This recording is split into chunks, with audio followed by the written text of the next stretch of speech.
Hi folks, I'm Modless. I'm back for my update build on this DF-41 Ballistic missile launcher.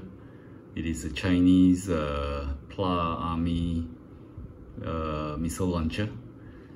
So this kit is, I'll just remind again, it's a 1/72 scale from Snowman model. And I think since my last update, I did a part 1 and I was halfway. So I thought I could finish in a week, but apparently it took me longer. And I apologize because last Sunday I was supposed to bring you an update, but I was away, so I couldn't take the video. So anyway, I would say it's completed. So let's get moving into the kit and do a walk around and talk about it a little bit. And then please stay tuned until the end, because I'm gonna do a size comparison with the Revell's SS-25 Sickle Topol, which is a similar ballistic missile launcher. So we'll compare the size and see who's the winner. So, okay, I'm gonna move this instruction out from the way, and here it is. This is the DF-41 completed, and let me just briefly go through a little bit on this kit. So it looks like this. I have the decals. I've actually painted. Okay, I'll just go in sequence a bit. I've done the chassis and then painted it in black, and I got all the suspensions on, and then I painted all these pieces separately in the beginning in green.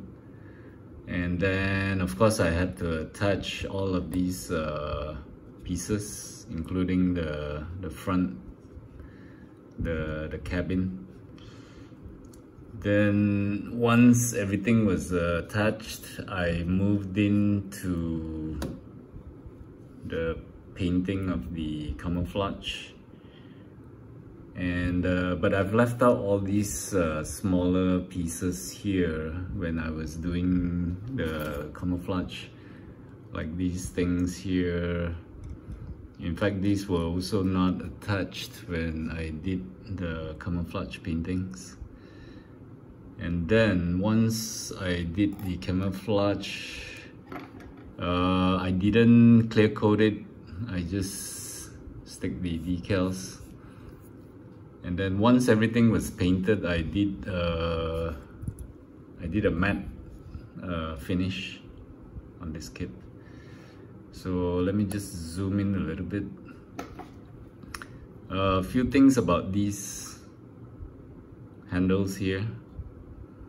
So I think you can see that at the bottom here it is broken. So you can see the hole and it's not attached. Same goes for this. And on the other side it is the same, and I've only managed to salvage this piece here which I found. So the rest of it all broke. And one thing about this piece, when you cut it out from the sprue, it will break, and when you're trying to clean off the parts, it will break. So it is extremely fragile, especially here, because all 4 pieces broke at this this end here. So I guess when you're doing this, it will break, but if you find the broken pieces, you can still glue it back. But I've lost all the other pieces. And for this kit, I did lose quite a bit of small things, like there was supposed to be something up here which I lost, and there is a base here for the stand, which I lost. It looks something like this, but it fell off somewhere and I cannot find it. I know it's somewhere in the room, and I know it will appear when I'm not looking for it. So I'll just, if I find it, I will stick it back here. So let me just do this thing first. So for this barrel here, it will it will elevate, and if you can see this this part here, so it is okay. It is attached with all these small pieces here, and these things here, I didn't like this design because all these individual pieces are not strong enough to hold this, and this is like a slip-on kind of fit where you have to actually you know, like press it in so that it will hold it. So if this thing is not strong, glued strong enough here, it will come off. It did come off a couple of times when I attached this. You can actually file a little bit on this. There is a small I'm not sure what you call it, but that's where it actually press fit the thing into, you know, it's held between these two pieces here. So it is quite fragile, but still workable. I would say it's still workable. So that's how it is, and I think nothing too much about this kit. Very straightforward build. I didn't do anything special on it, and I did a very light wash on the chassis, the wheels, and even on the body, which I think you can't see. But these vehicles are usually very clean. It has not been in any war, so they keep it very clean. So I did not want to do a heavy weathering on this, unlike the World War II tanks. So okay, I'm gonna move in to do a comparison. So let me just move my light. I'm gonna move this thing to over here. Okay, so I hope my lighting is okay. Alright, so I think I have to put it a bit further away. So let me move out the box, and so the Russian ballistic missile launcher would be this. I'm just gonna put it side by side like this. So, but I think you cannot see the comparison, so let me just do this first, and I'll start moving my camera. So this is how it compares. So I think for the truck, the Chinese is slightly longer than the Russian, but the barrel is I would say it's the same length, or maybe the Russian is slightly longer because it has this thing protruding out. But this barrel is definitely much wider compared to this. So I think this is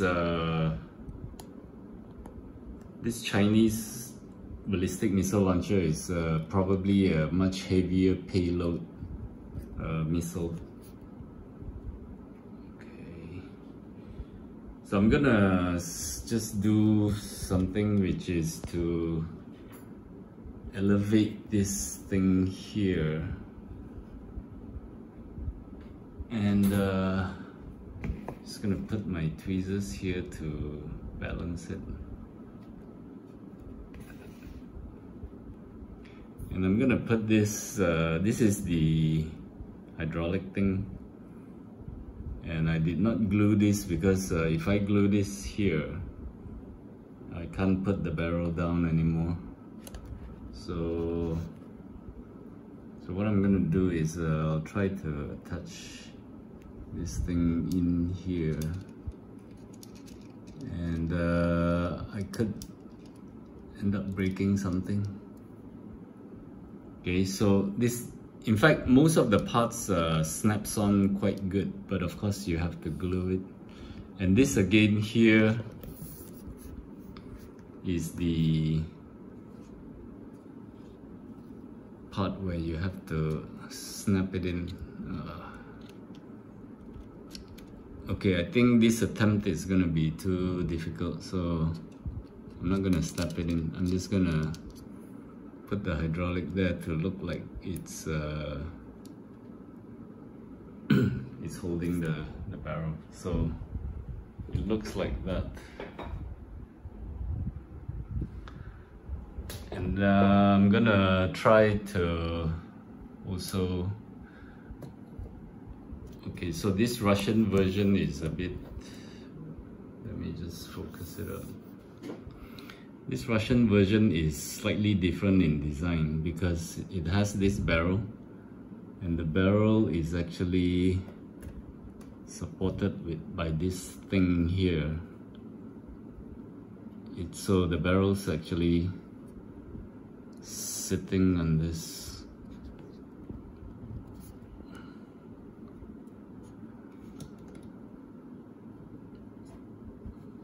Okay. So it's a bit difficult to put the missile in. Okay, so I should have stick it in before I started taking the video. Okay, so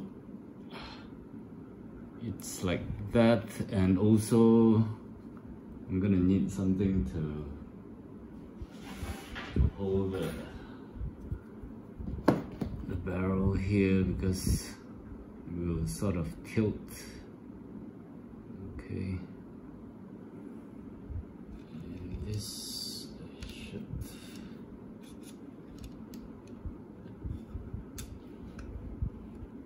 okay, so I hope it's in the horizontal position now. So it will look like that.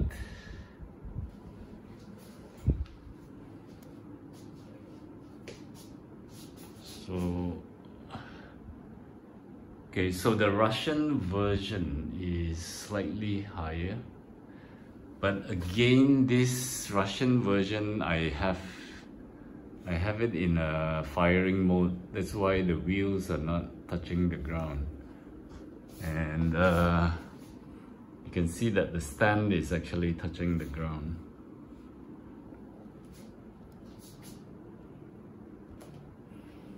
So actually it's almost the same size, I would say, except for the barrels slightly wider on the Chinese. So this is the size comparison for the DF-41 and the Topol SS-25. And I'm gonna do one last thing with you, which is since I couldn't do any build together with you, I do have this the missile here, which I did not put into the barrel. Just hang on a minute. I'm gonna place my camera on top of this box so that it's easier to see. Okay. So I got this painted in white and red on the tip. So I'm gonna do unmasking together with you. So let me just do this real quick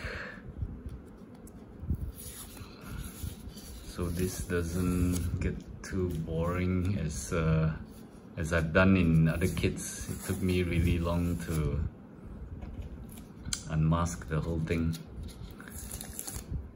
So okay.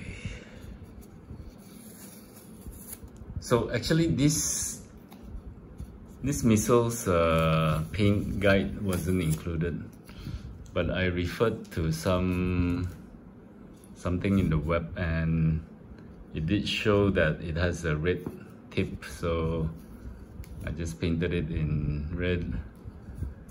And since the entire thing was in white, it looked quite plain, and so I decided I add in a couple of lines just to make it look a little bit more interesting.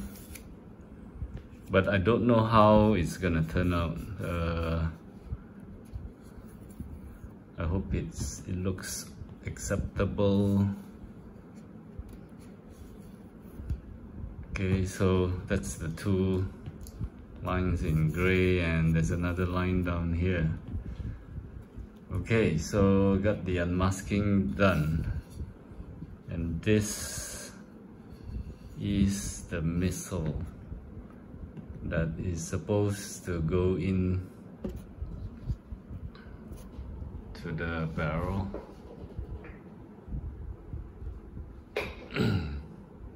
So you can put this into this barrel, but I did not, because if I did that, you won't be able to see the missile. So, okay, so I got this thing done. Looks like this. So, I hope you enjoyed this. Even though it was short, this is part 2 and also the completion. So nothing too difficult on this kit. Overall, I would say I enjoyed it, especially the painting of the camouflage. And one thing about Snowman model, they are very generous. For small photo etch parts, they always give spare in case you break it or you lose it. But for these two big pieces of photo etch, of course, they have only given one. So, okay, that's it for now, for this time. I hope you liked it. Give me a thumbs up or subscribe if you like it. And I will be back soon with more reviews and builds of the kits. So until then, happy modeling. Cheers for now and take care. Bye.